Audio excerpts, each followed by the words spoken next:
Hello everyone, subscribe my channel and don't forget to press the bell icon to get the regular notification of my new videos. Thank you.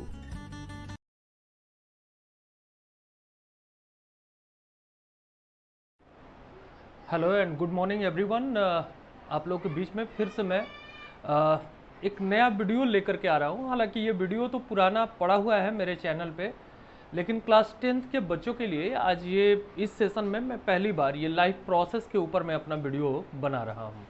ठीक है, I hope आप लोग पीछे वाले जो मेरे videos हैं वहाँ पर भी देख करके समझ सकते हैं। लेकिन पिछले साल क्योंकि जब शुरुआत किया था तो वीडियो की क्वालिटी हो सकता है कि थोड़ी अच्छी ना हो, पढ़ने में समझने में दिक्कत आ रही हो, इसीलिए मैं फिर से उसी टॉपिक को लेकर के एक नया वीडियो आप लोगों के लिए बना रहा हूं। और उसमें आज हम लोग डिस्कस करने वाले हैं अपने बायोलॉजी के पहले चैप्टर जिसका नाम है लाइफ प्रोसेस, जो कि एक बहुत ही इम्पॉर्टेंट चैप्टर भी है। मैंने आप लोगों को बताया भी था, जो मेरा इंट्रोडक्टरी वीडियो आया था उसमें मैंने आपको सिलेबस से रूबरू भी करवाया था, और उसमें ये लाइफ प्रोसेस का पहला जो चैप्टर है ये बहुत ही इम्पॉर्टेंट है। इस चैप्टर में हमको 4 अलग अलग पार्ट्स के बारे में पढ़ना है: न्यूट्रिशन, रेस्पिरेशन, ट्रांसपोर्टेशन और एक्सक्रीशन के बारे में। आज का जो ये वीडियो हमारा होगा उसमें हम केवल न्यूट्रिशन के बेसिक कॉन्सेप्ट्स के ऊपर में डिस्कस करेंगे, और अगली बार जब नया वीडियो लेकर के आएंगे उसमें हम लोग प्लांट न्यूट्रिशन यानी ऑटोट्रॉफिक न्यूट्रिशन के ऊपर में चर्चा करेंगे। तो आज चलिए थोड़ी सी बातें करते हैं और समझते हैं कि ये लाइफ प्रोसेस क्या होता है और लाइफ प्रोसेस हमारे लिए किस तरीके से ज़रूरी हैं, उनके ऊपर में हम लोग डिस्कस करेंगे। तो चलिए हम लोग लाइफ प्रोसेस के ऊपर में चर्चा करते हैं। तो चलिए लाइफ प्रोसेस को जानते हैं। जैसा आप डेफिनेशन देख सकते हैं, लिखा हुआ है the basic function performed by living being to sustain themself are called the life process. कह रहे हैं कि लाइफ प्रोसेस का मतलब ही होता है जीवन की प्रक्रियाएं। तो वो प्रक्रियाएं या वो प्रोसेसेस जिनकी वजह से हम अपने जीवन को चला सकते हैं या अपने जीवन को आगे बढ़ा सकते हैं, उनको हम लोग कहते हैं लाइफ प्रोसेस। यानी ये वो प्रक्रियाएं हैं जो हमारे लिए बहुत ही महत्वपूर्ण है। अगर ये प्रक्रियाएं ना हो तो हमारे जीवन का कोई मतलब ही नहीं है, हम जी ही नहीं सकते हैं इन प्रक्रियाओं के बिना। तो बड़े सारे प्रोसेसेस हैं: nutrition, respiration, transportation, excretion, reproduction, nervous control. तो बड़े सारे प्रोसेसेस हैं, लेकिन क्या वो सारे के सारे प्रोसेसेस हमारे लिए उतने ही ज़्यादा ज़रूरी हैं ताकि वो हमारे लाइफ के सस्टेन कर सकें? तो हमने लाइफ प्रोसेसेस को 2 भाग में डिवाइड कर दिया है। एक को कहते हैं एसेंशियल लाइफ प्रोसेस और एक को कहते हैं नॉन एसेंशियल लाइफ प्रोसेस। यानी एसेंशियल लाइफ प्रोसेस की जब बात करेंगे तो वो प्रोसेसेस यानी जिनके बिना हमारे जीवन का कोई मतलब ही नहीं है, यानी अगर ये प्रोसेसेस अगर ना हो तो हम अपने जीवन को चला नहीं सकते हैं। तो उसमें जो पहला है वो है न्यूट्रिशन। आप जानते हैं कि न्यूट्रिशन का मतलब ही क्या होता है, जिसमें हम न्यूट्रिएंट्स लेते हैं, फूड लेते हैं और फूड से एनर्जी मिलती है। तो न्यूट्रिशन अगर नहीं लेंगे तो जिंदा रहना हमारे लिए मुश्किल हो जाएगा। दूसरा प्रोसेस है रेस्पिरेशन। तो रेस्पिरेशन एक ऐसा प्रोसेस है जिसमें हम लिए गए फूड से एनर्जी रिलीज करते हैं, यानी the process of getting the energy from the food by the process of oxidation of food is known as the respiration. तो रेस्पिरेशन से एरोबिक प्रोसेसेस में हम लोग क्या करते हैं, उनसे हम लोग फूड से एनर्जी ऑब्टेन करते हैं। ट्रांसपोर्टेशन के प्रोसेस में क्या करते हैं, जो डाइजेस्टेड फूड होते हैं, जो न्यूट्रिएंट्स होते हैं, वो पूरे बॉडी में हमारे सर्कुलेट किए जाते हैं, उनको भेजा जाता है हमारे ब्लड के थ्रू, और हर एक हिस्से में पहुंच करके जहां पर भी वो न्यूट्रिएंट्स पहुंचते हैं वहां पे फूड एनर्जी रिलीज करते हैं। तीसरा चौथा जो प्रोसेस है वो है एक्सक्रीशन। यानी अगर इस मेटाबॉलिक एक्टिविटीज के थ्रू ये जो भी हमारे एक्टिविटीज हैं इनको हम लोग कहते हैं मेटाबॉलिक एक्टिविटीज। मेटाबॉलिज्म 2 वर्ड से मिलकर के बना होता है, आप लोग को थोड़ा सा जानना चाहिए। मेटाबॉलिज्म ये वर्ड बार बार आएगा, मेटाबॉलिज्म। तो मेटाबॉलिज्म में 2 वर्ड्स होते हैं, एक होता है एनाबॉलिक एक्टिविटीज, एनाबॉलिज्म, और एक होता है catabolism, catabolism, anabolism and catabolism. तो एनाबॉलिक मतलब होता है जिसमें निर्माण की प्रक्रियाएं होती है, और कैटाबॉलिज्म का मतलब होता है जिसमें विघटन की प्रक्रियाएं होती है। तो हमारे शरीर के अंदर में निर्माण और विघटन की प्रक्रियाएं लगातार चलती रहती हैं, और इन दोनों को एनाबॉलिज्म और कैटाबॉलिज्म को मिला करके हम लोग कहते हैं मेटाबॉलिज्म। हिंदी में कहते हैं उपापचय। ठीक है ना। उपचय और अपचय को मिला करके कहते हैं उपापचय। और ये उपापचयी क्रियाएं क्या होती हैं, जैसे आपने फूड लिया, तो फूड लेते हैं तो आप सॉलिड फूड लेते हैं। सॉलिड फूड जब हमारे शरीर के अंदर जाते हैं तो उनके ऊपर में बड़े सारे एंजाइमेटिक प्रोसेसेस होते हैं, प्रक्रियाएं होती हैं, और उन प्रक्रियाओं के फलस्वरूप वो धीरे धीरे सिंपलर फॉर्म में टूटते हैं। तो इन सिंपलर फॉर्म में उनके टूटने की प्रक्रियाओं को हम लोग कहते हैं कैटाबोलिज्म। और फिर ये जो सिंपलर फॉर्म में टूट जाते हैं, क्योंकि आप जो फूड लेते हैं उसके अंदर में कार्बोहाइड्रेट, प्रोटीन, फैट, मिनरल्स, बड़ी सारी चीज़ें एक साथ में मिली होती हैं। और ये सारी चीज़ें जब अलग अलग हो जाती हैं तो वो एक साथ कॉन्स्टिट्यूट करके एक बड़े मैक्रो मॉलिक्यूल्स का निर्माण करती हैं। जैसे एमिनो एसिड अगर टूट गया तो एमिनो एसिड जुड़ करके क्या बनाएंगे, प्रोटीन बनाएंगे। ग्लूकोज एनर्जी देने का काम करेगा। फैटी एसिड, ग्लिसरॉल्स होंगे तो वो फैट और ग्लिसरॉल्स का निर्माण करेंगे हमारे शरीर के अंदर में। तो उस प्रोसेस को हम लोग कहते हैं एनाबोलिज्म। तो एनाबोलिक और कैटाबोलिक प्रोसेसेस को मिला करके कहते हैं मेटाबोलिज्म। तो ये मेटाबोलिज्म के लिए हमारे जरूरी अंग है, तो ये हमारे एसेंशियल लाइफ प्रोसेसेस कहलाते हैं। दूसरे जो लाइफ प्रोसेसेस हैं उनको हम लोग कहते हैं नॉन एसेंशियल। अगर ये नहीं भी होंगे तब भी चलते रहेंगे, जैसे नर्वस कोऑर्डिनेशन या कॉन्शियसनेस। कॉन्शियसनेस आपने देखा है कि बड़े सारे लोग ऐसे कई बार हादसे हो जाते हैं, लोगों को चोट लग जाती है कि वो कोमा में चले जाते हैं, उनको कहते हैं कि ब्रेन डेड हो गया। यानी बॉडी के और फंक्शंस जो हैं वो ऑटोमेटिकली, जो इनवॉलेंट्री फंक्शंस हैं वो चल रहे होते हैं, लेकिन दिमाग का कोई कंट्रोल नहीं होता है। वो चाह करके अपने हाथों को नहीं उठा सकते हैं, कुछ खा नहीं सकते हैं। तो जो वॉलेंट्री उनके फंक्शंस होंगे वो उनको परफॉर्म नहीं कर पाते हैं, यानी ब्रेन डेड होते हैं। यानी अगर वो जिंदा तो है, उनको हम कहते हैं कि वो जिंदा है, लेकिन वो कोई भी अपने फंक्शंस अपने मन के अनुसार, अपनी इच्छा के अनुसार नहीं कर सकते हैं। तो वो नर्वस कोऑर्डिनेशन हो गया।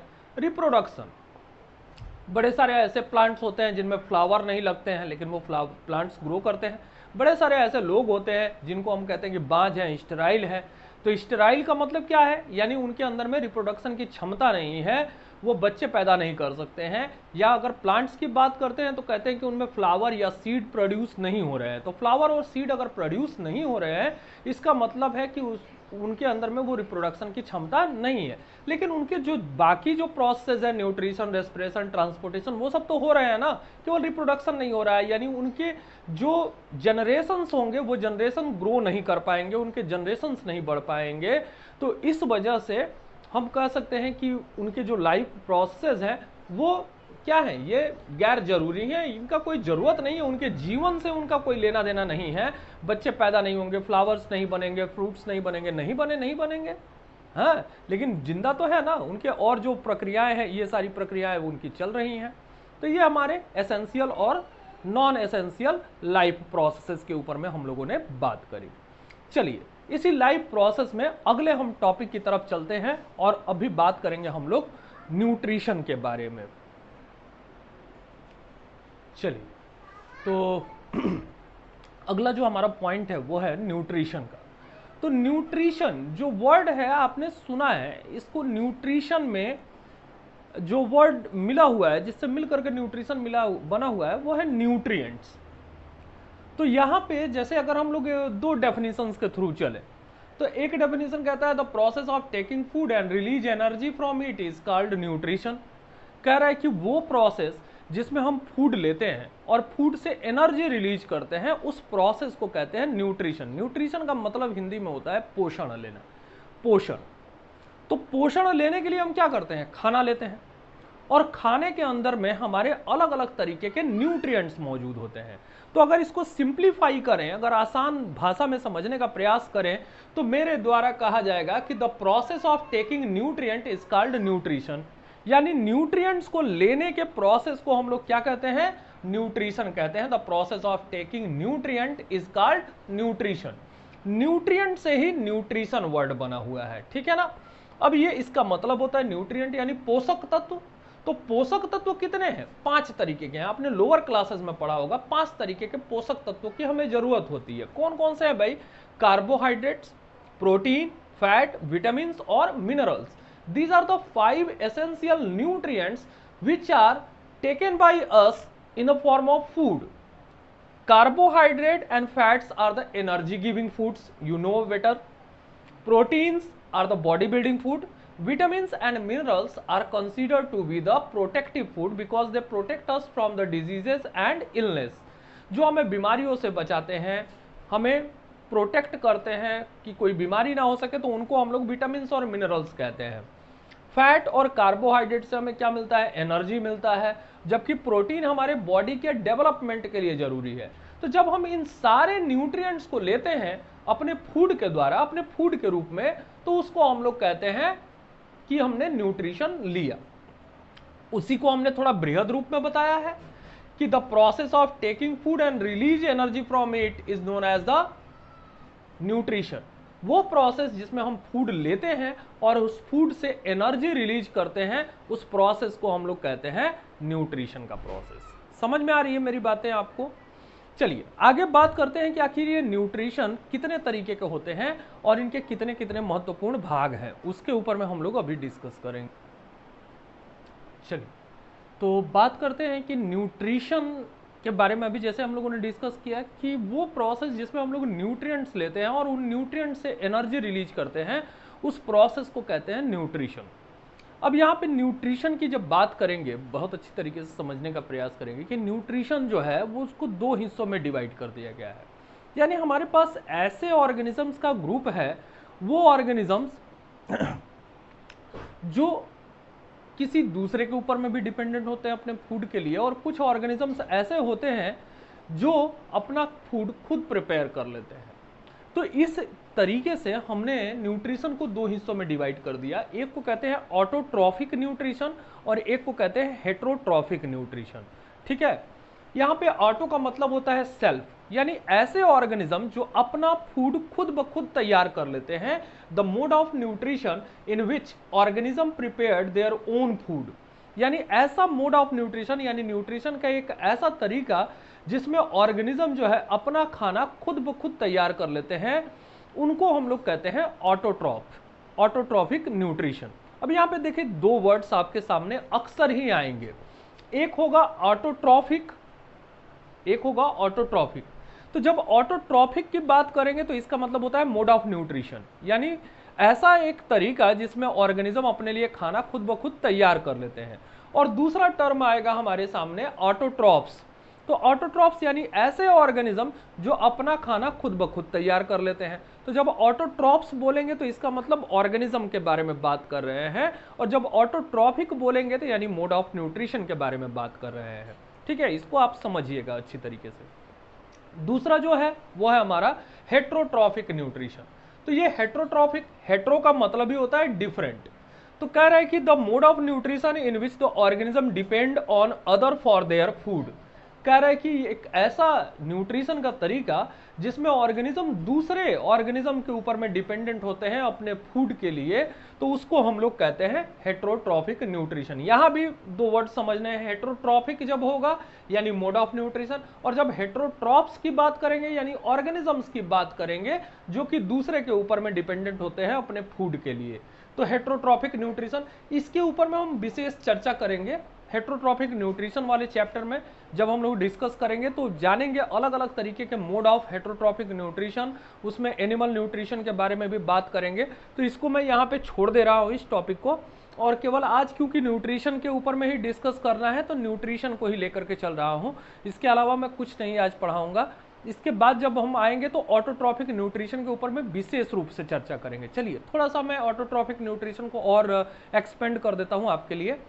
ऑटोट्रॉफिक न्यूट्रिशन दो तरीके के होते हैं, एक को कहते हैं फोटो ऑटोट्रॉफ।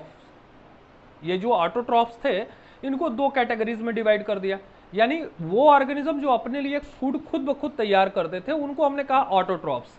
अब ये जो ऑटोट्रॉफ्स है ये दो कैटेगरीज के होते हैं, एक को कहते हैं फोटो ऑटोट्रॉफ्स और एक को कहते हैं कीमो ऑटोट्रॉफ्स। तो फोटो ऑटोट्रॉफ्स किसको कहते हैं? फोटो का मतलब होता है लाइट, फोटो का मतलब क्या होता है? लाइट होता है। यानी ऐसे organism that utilises the light energy to prepare their own food, यानी ऐसे ऑर्गेनिज्म जो अपना फूड प्रिपेयर करने के लिए लाइट एनर्जी का यूज करते हैं, उनको हम लोग कहते हैं फोटो ऑटोट्रॉफ्स। क्या कहते हैं उनको? फोटो ऑटोट्रॉफ्स कहते हैं। तो these are the organism that prepare their own food by utilising the light energy, जैसे सारे के सारे ग्रीन प्लांट्स। एल्गी, कुछ लोअर प्लांट्स भी हैं, ग्रीन एल्गी वगैरह भी हैं, जो अपना खाना बनाने के लिए क्या करते हैं, सोलर एनर्जी का यूज करते हैं, लाइट एनर्जी का यूज करते हैं। तो उनको हम लोग क्या कहते हैं, फोटो ऑटोट्रॉप्स। फोटो का मतलब लाइट एनर्जी, और ऑटोट्रॉप्स यानी जो अपना खाना खुद ब खुद तैयार कर लेते हैं। दूसरे हमारे होते हैं कीमो ऑटोट्रॉप्स। तो ये जो कीमो ऑटोट्रॉप्स होते हैं, तो कीमो का मतलब ही होता है केमिकल एनर्जी। तो कह रहा है कि organism that utilises the chemical energy to prepare their own food, जो अपना खाना बनाने के लिए केमिकल की एनर्जी का यूज करते हैं, उनको हम लोग कहते हैं कीमो ऑटोट्रॉप्स। अब इसमें बड़े सारे बैक्टीरियम आते हैं। तो बैक्टीरियम में कौन से bacteria, hydrogen bacteria, sulphur bacteria, nitrogen bacteria, हाँ, ये सारे, आयरन बैक्टीरिया, ये सारे के सारे जो बैक्टीरियम है, ये किसी ना किसी केमिकल सब्सटेंस के ऊपर में, जिसे नाम दिया गया है हाइड्रोजन रिच इन्वायरमेंट में ग्रो करना, सल्फर यानी एसिडिक इन्वायरमेंट में ग्रो करना, नाइट्रोजन रिच इन्वायरमेंट में ग्रो करना, और उससे अपना फूड तैयार करते हैं, तो उनको हम लोग कहते हैं कीमो ऑटोट्रॉप्स। तो कीमो ऑटोट्रॉप्स क्या हो गए, ऐसे ऑर्गेनिजम्स का ग्रुप जो केमिकल एनर्जी को यूज करके अपने लिए फूड प्रिपेयर करता है, उनको हम लोग कहते हैं कीमो ऑटोट्रॉप्स। यहाँ पे पूरा ये चार्ट जो बना हुआ है, इसको आप अपनी कॉपी पे नोट करते रहिएगा, और अच्छी तरीके से सारा जितना भी डिटेलिंग आज मैंने पढ़ाया आपको, वो सब नोट करते रहेंगे, तो आपका नोट्स भी तैयार होता रहेगा। आई होप कि जो बोर्ड पे लिखा हुआ है वो आपको ज़्यादा बेहतर तरीके से समझ में आए, इसलिए मैंने बड़ा बड़ा भी लिखा हुआ है। पिछले साल के मेरे वीडियोस भी हैं, लेकिन उसमें हो सकता है कि थोड़ा छोटा छोटा लिखा हुआ है, नहीं समझ में आ रहा हो आपको, इसीलिए मैंने दोबारा इस वीडियो को बनाया। तो जब भी आप पढ़िए, जब भी ये मेरे वीडियो रिलीज होते हैं, उन वीडियोस को देखने से पहले कॉपी पेन लेकर के हाथ में बैठिए। आई होप कि मेरा ये जो प्रयास है और आपकी थोड़ी सी मेहनत होगी, जो आप साथ में पढ़ेंगे, तो आपकी मेहनत सार्थक होगी। और मेरा पढ़ाना भी तभी सार्थक होगा जब आप लोग पढ़ेंगे, पूरे वीडियो को देखेंगे। अपने दूसरे दोस्तों को भी इनकरेज करिए, उनको भी शेयर करिए, ठीक है। इससे मेरे को कोई पैसे नहीं मिलने वाले हैं। कि आप लोग कई बार ऐसा सोचते होंगे कि सर इससे तो बड़ा पैसा कमाते होंगे, सर तो माला माल हो गए होंगे, ऐसी कोई बात नहीं है। ये सारा कुछ मेहनत, मेरी भी तबीयत बहुत दिन से ख़राब है, और ये मैं मेहनत इसलिए कर रहा हूँ क्योंकि घर पे बैठे बैठे मैं भी बोर हो गया हूँ। मैं चाहता हूँ कि आप लोग पढ़ें, आप लोग के साथ में मैं जुड़ूँ, और मेरी इस मेहनत का लाभ मिले आपको। तो आप लोग इस वीडियो को पूरा देखिए, शेयर करिए अपने दोस्तों के साथ में, दूसरों को भी इनकरेज करिए कि देखें। अगला सेगमेंट जल्दी ही, आज शाम को अगर मैं वीडियो बनाऊंगा तो फिर कल सुबह तक आप लोगों को मैं दे दूंगा अगला ऑटोट्रॉफिक न्यूट्रिशन के ऊपर में। टिल देन आप लोग ये स्क्रीनशॉट ले सकते हो, यहाँ से अपने सारे नोट्स जो हैं वो कंप्लीट करते रहिएगा। Till then goodbye to everyone.